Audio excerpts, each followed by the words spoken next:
Hello students, मैं doctor Sanjay Kumar Jha, department of sociology, AVM college Jamshedpur, Kolhan university चावासा से समाजशास्त्र विषय के लेकर आज मैं यूजी सोशोलॉजी ऑनर्स के स्टूडेंट के 6 सेमेस्टर के विद्यार्थियों के लिए CC 13 पेपर लेके आया हूँ।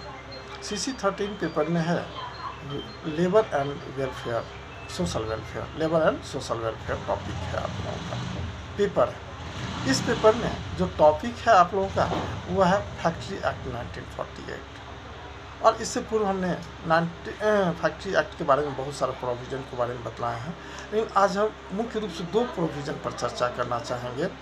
एक प्रोविज़न ये है कि इसके अंतर्गत निरीक्षकों के अधिकार और कर्तव्य क्या है, जो इंस्पेक्टर होते हैं उसके अधिकार और कर्तव्य क्या है। दूसरा चीज़ पर चर्चा करना चाहेंगे जो प्रमाणकर्ता सर्जन की नियुक्ति और अधिकार के संबंध में, ठीक है, जो डॉक्टर्स होते हैं जो प्रमाणित करते हैं, हाँ, कि इसका एज इतना वर्ष है अथवा नहीं है।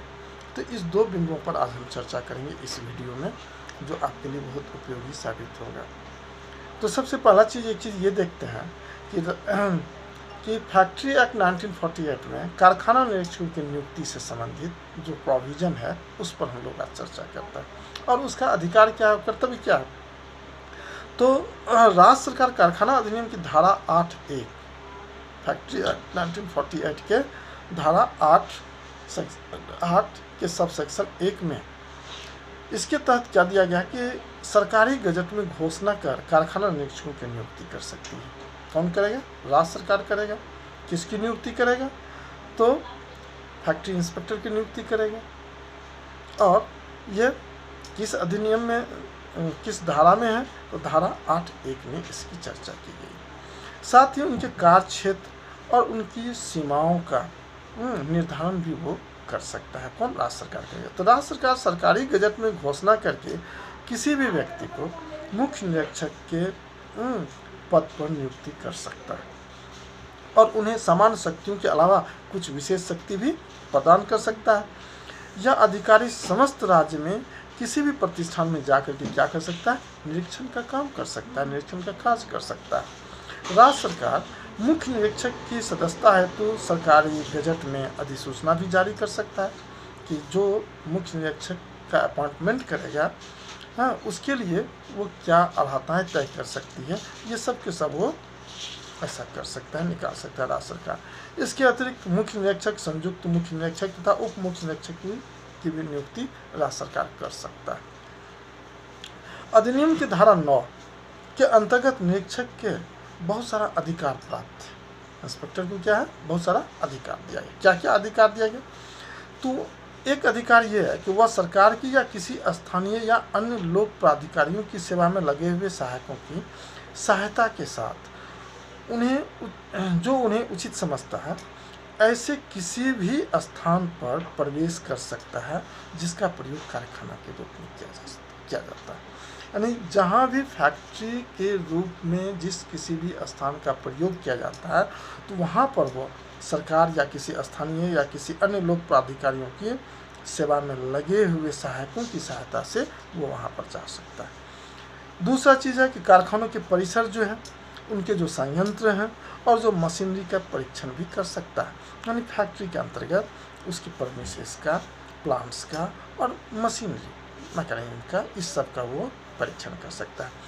साथ ही किसी विहित रजिस्टर या कारखाने से संबंधित किसी अन्य दस्तावेज को प्रस्तुत करने के लिए नियोजक को कह सकता है कि जो रजिस्टर है, जो दस्तावेज है, उसको भी वो प्रेजेंट करने के लिए कह सकता है, उसकी भी मांग कर सकता है वो। या कोई अन्य व्यक्ति यदि उसमें बाधा डालता है तो निरीक्षक पुलिस की सहायता भी ले सकता है यहाँ पर। यानी कि अब एक चीज़ देखते हैं, वो तो दस्तावेज प्रस्तुत करने के लिए बोला, वह उस स्थान पर प्रत्यक्ष या परोक्ष रूप से किसी व्यक्ति का बयान भी ले सकता है। अगर कोई भी व्यक्ति उसमें बाधा डालने का काम करता है तो वहाँ पर वो पुलिस का भी सहयोग ले सकता है, उस पर कार्रवाई भी करने के लिए बोला जा सकता है। और तीसरा है कि वह अन्य ऐसे शक्तियों का प्रयोग कर सकता है जो इस अधिनियम की पूर्ति के लिए निर्धारित की गई है। लेकिन कारखाना निरीक्षक किसी व्यक्ति को ऐसे प्रश्न का उत्तर देने का या बयान देने के लिए बाध्य नहीं कर सकता जिससे उस व्यक्ति पर स्वयं का दोषारोपण हो। यदि व्यक्ति पर स्वयं का दोषारोपण हो तो उस व्यक्ति को ये बाध्य नहीं कर सकता। तो इस प्रकार से आपने देखा ये 3 प्रकार का क्या है, उनको अधिकार प्राप्त है। किनको? इंस्पेक्टर को, फैक्ट्री इंस्पेक्टर को ये 3 प्रकार का अधिकार प्राप्त। यदि आप उनके कर्तव्य की बात देखते हैं कि निरीक्षकों की क्या कर्तव्य होनी चाहिए, तो इसमें इसके 5 कर्तव्य के बारे में हम चर्चा करेंगे। इस अधिनियम के अंतर्गत जो कर्तव्यों का पालन करना जो है, इसकी चर्चा की गई है धारा 9(1) और 9(2) में, यानी कि धारा 9 के उपधारा 1 में और उपधारा 2 में है पालन करवाना है। निर्धारित सीमा में अधिनियम द्वारा सौंपे गए दायित्व का निर्वहन भी करना है। जो निर्धारित सीमा है उसी सीमा में वो अधिनियम द्वारा सौंपे गए दायित्व का निर्वाह भी करेगा। तीसरा चीज दिया गया है, अधिनियम के अंतर्गत कारखाने में रखे जाने वाली जो पंजिका है यानी रजिस्टर है, नोटिस है, प्रमाण पत्र है, दस्तावेज है, अभिलेख की प्रति है, उनको पेश किए जाने पर उनकी परीक्षण करने का भी काम करेगा। चौथा इसका है, श्रमिकों के इस अधिनियम के अंतर्गत दी जाने वाली सुविधा और उनकी सुरक्षा आदि की व्यवस्थाओं की पर्याप्त रूप से वो जांच कर सकते हैं। साथ ही नियोजक या कारखानों के स्वामी को ऐसे निर्देश भी जारी कर सकते हैं जो इस अधिनियम के उपबंधों के पालन के लिए आवश्यक हो सकते हैं। इस प्रकार से आपने क्या देखा, इंस्पेक्टर के हमने 3 अधिकार के बारे में चर्चा किया और उनके 5 कर्तव्य के बारे में हमने चर्चा किया। इसमें अब यहाँ पर एक क्वेश्चन और क्रिएट हो जाता है कि प्रमाणकर्ता सर्जन की नियुक्ति, जो डॉक्टर्स की नियुक्ति है उनकी, और तथा अधिकारों के संबंध में जो फैक्ट्री एक्ट 1948 जो है उसमें क्या प्रोविजन किया गया, क्या प्रावधान किया गया। तो यदि इस प्रकार के प्रश्न पूछा जाए या ये आपका प्रोविजन भी है तो आप इसमें क्या चर्चा कर सकते हैं। एक्चुअली राज्य सरकार क्या करते हैं कि फैक्ट्री एक्ट 1948 की धारा 10 के तहत किसकी नियुक्ति करता है, प्रमाणकर्ता सर्जन की नियुक्ति कर सकती है। धारा 10 में हम आ गए। धारा 10 1948 फैक्ट्री एक्ट 1948 की धारा 10 में स्पष्ट रूप से ये प्रोविज़न किया गया है कि राज्य सरकार एक प्रमाणकर्ता सर्जन की नियुक्ति करेगा एवं नियुक्ति संबंधी योग्यता भी निर्धारित कर सकती है। जो कैसे चिकित्सकों की अपॉइंटमेंट करना है उसकी क्या योग्यता होनी चाहिए, एलिजिबिलिटी होनी चाहिए, उसका भी वो निर्धारण कर सकता है। इसमें प्रावधान के अनुसार योग्यता प्राप्त मेडिकल प्रैक्टिशनर क्या होनी चाहिए, जो मेडिकल प्रैक्टिशनर ही प्रमाणकर्ता सर्जन के पद पर नियुक्त हो सकते हैं। यानी कि क्वालिफाइड मेडिकल प्रैक्टिशनर ही इस पद पर क्या होगा, नियुक्त हो सकता है। योग्यता प्राप्त चिकित्सक का अभिप्राय यहाँ पर क्या हुआ कि उस व्यक्ति से जो इंडियन मेडिकल डिग्रीज एक्ट 1916 यानी इंडियन मेडिकल डिग्रीज एक्ट 1916 के अनुसूची में वर्णित किसी अधिकृत संस्था से प्रमाण पत्र प्राप्त कर चुका है या Indian medical council act 1933 Indian medical council act 1933 की सूची के अनुसार योग्यता प्राप्त कर चुका है। आप समझे इन बातों को कि प्रमाणकर्ता सर्जन के पद पर जो नियुक्ति करेगा, तो हमने बताया कि किसको नियुक्ति करेगा, प्रावधान में ये दिया हुआ कि योग्यता प्राप्त मेडिकल प्रैक्टिशनर्स ही प्रमाणकर्ता सर्जन के पद पर नियुक्त हो सकता है। तो योग्यता प्राप्त चिकित्सक किसको कहें, तो योग्यता प्राप्त चिकित्सक का अभिप्राय यहाँ पर हमने बताया कि इंडियन मेडिकल डिग्रीज एक्ट 1916 के अनुसूची में वर्णित किसी भी संस्था से उन्होंने किसका डिग्री लिया हो, मेडिकल की डिग्री लिया हो, संस्था से वो प्रमाण पत्र प्राप्त किया हो, अथवा या इंडियन मेडिकल काउंसिल एक्ट जो 1933 में बनी थी, इंडियन मेडिकल काउंसिल एक्ट के सूची के अनुसार वो योग्यता प्राप्त कर चुका है। इस अधिनियम की फैक्ट्री एक्ट 1948 के अधिनियम की धारा 10 उपधारा 3 में स्पष्ट रूप से वर्णित किया गया है कि किन किन अवस्थाओं में किसी व्यक्ति को प्रमाणकर्ता सर्जन नियुक्त नहीं किया जा सकता। ये अवस्था क्या हो सकती है, तो इसमें 3 अवस्था की चर्चा की गई है।